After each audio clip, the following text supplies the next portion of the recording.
Добрый день. Я Кирилл Переходенко, историк-геральдист, член правления Союза геральдистов России. И сегодня мы с вами продолжаем говорить о геральдике, а именно о гербах башкирских родов. Мы уже с вами успели познакомиться с целым рядом проектов гербов для различных родов. И сегодня еще один герб мы вам представляем. Это герб рода Кыргыз. Так же, как и другие гербы, этот герб был построен на определенных принципах.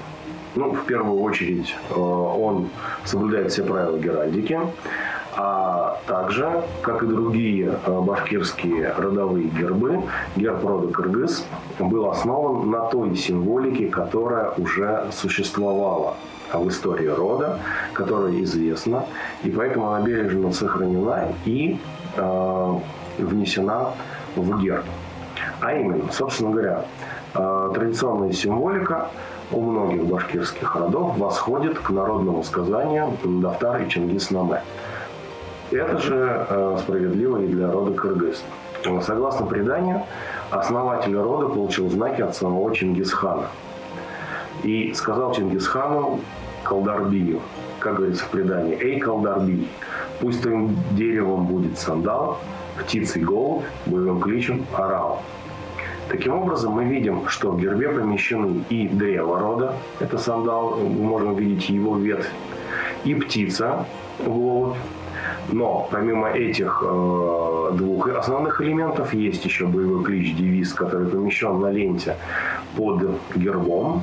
И есть еще тамга, которая также помещена в герб. Здесь мы видим героическую фигуру перевесь, на которой в центре помещена тамга в виде старинного элемента одежды фибулы, что также подчеркивает древность рода. Вот. Также на этой перевязи мы видим еще два колеса изображенных. И, собственно, что же означает сама перевесь и эти колеса? Перевесь – это аллегория дороги и напоминает о многочисленных исторических кочевых перемещениях рода. А колеса напоминают о легенде, согласно которой Калдарбей сделал телегу для спасения Чингисхана. То есть вот эти вот колеса напоминают о том историческом факте, да, может быть, не факте, это может быть, конечно, и предание, но тем не менее это сохранилось в истории рода, и это является уже фактом родовой памяти. Вот.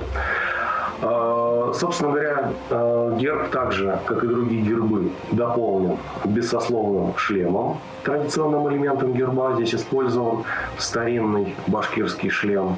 Намет выполнен из кольчуги с тканью.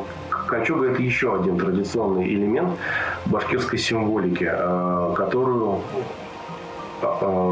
беи, основатели рода, получили от самого Чингисхана. И здесь мы видим, что на намете, окружающем щит, это такое украшение, кольчуга лежит сверху, и она подбита тканью. Такое сочетание показывает именно на то, что данную именную кольчугу основатель рода Кыргыз получил именно от самого Чингисхана. Вся эта композиция герба по своей структуре похожа на другие гербы, но по своему содержанию уникальна и отражает именно своего владельца будущего, это род Кыргыз. Спасибо за внимание. Буду рад еще рассказать про новые гербы, встретиться с вами в этой аудитории. Всего доброго.